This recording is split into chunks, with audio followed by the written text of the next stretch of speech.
tips on opening a raw restaurant, just, be prepared to have it consume your whole life and, make sure it's a good space. Yeah. Sarma Melngailis, the woman who created an empire with fancy restaurants that served the elite raw vegan food, is also the woman who sabotaged her own legacy in fine dining with hubris and greed. After being caught up in a semi-cult to attempt to make her dog immortal and giving the leader millions of dollars, she basically tanked her own business.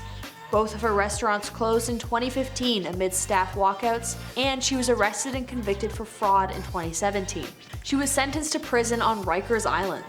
And now we get her whole opinion on the Bad Vegan documentary alongside her plans for a supposed eventual comeback. Today we're covering Sarma Melngailis, the Bad Vegan.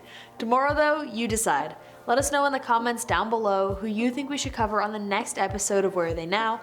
While you're down there, I'd love it if you could hit that like button if you enjoyed this video so we know to keep making more content similar to it.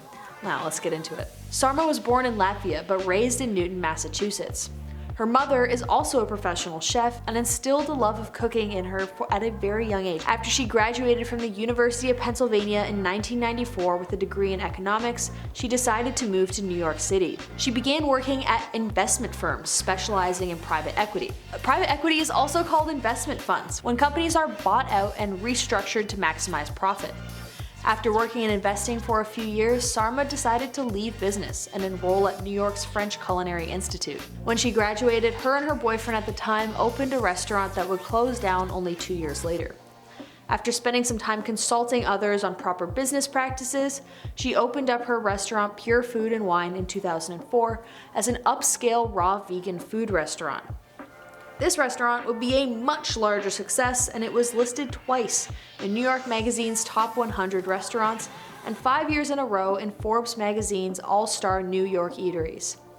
Due to the business doing so well for itself, Sarma and her business partners also opened One Lucky Duck, a takeaway eatery attached to Pure Food and Wine. By 2009, Sarma started to believe that Matthew Kenny, her boyfriend and co-owner of the restaurant, had given inadequate attention to the financial side of the business. So, her and another co-owner decided to expel him from the business because he believed that Sarma knew best due to her financial background. The business itself did so well that it garnered an insanely loyal clientele, including celebrities like Anne Hathaway, Owen Wilson, and outspoken lover of the chain, Alec Baldwin, who met his wife Hilaria at the restaurant in 2011. There was also a lot of loyalty from the workers of the restaurant itself, who sometimes referred to Sarma as Sar Mama. And then, the beginning of the end.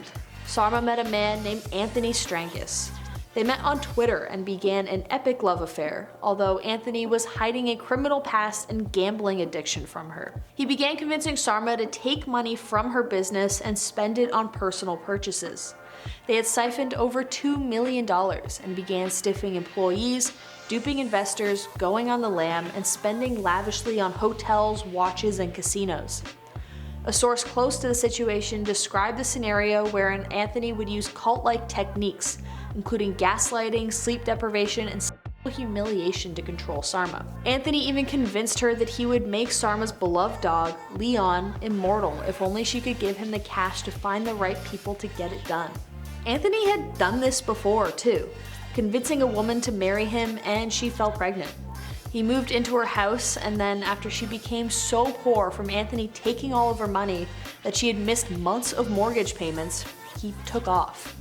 He left behind an almost 1-year-old son, whom he apparently never visits nor has sent any money to support. Eventually, with Sarma, it got so bad that she owed almost $500,000 in missing wages to her employees.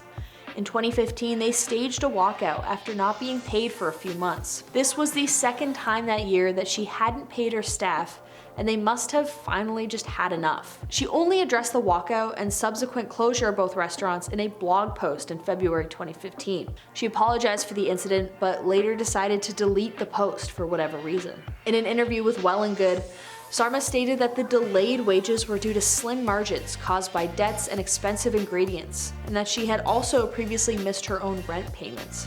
During the ordeal, however, she provided employees with a completely different explanation, blaming the situation on changing banks. In April 2015, Pure Food and Wine, One Lucky Duck, and OneLuckyDuck.com reopened.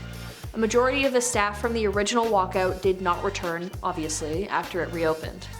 And then only a few months later, the staff of both restaurants walked out once again for unpaid wages. This was the last time the restaurant would attempt to reopen, and it finally was permanently shut down in 2016. Then, both Sarma and Anthony became wanted for fraud and unpaid debts.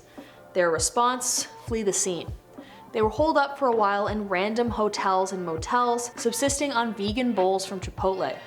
Well, apparently not really though, because how they were eventually caught was when Anthony ordered a decidedly not vegan pizza from Domino's using his real name. That monumentally stupid decision is what led the police to the location of the fugitives, and they were promptly arrested. Anthony was formally charged with, quote, fugitive from justice warrants, grand larceny, scheme to defraud, and violation of labor law. Sarma was wanted for grand larceny, criminal tax fraud, scheme to defraud, and violation of labor law. On December 19, 2016, prosecutors offered Sarma a plea deal in which she would agree to serve 1 to 3 years in prison.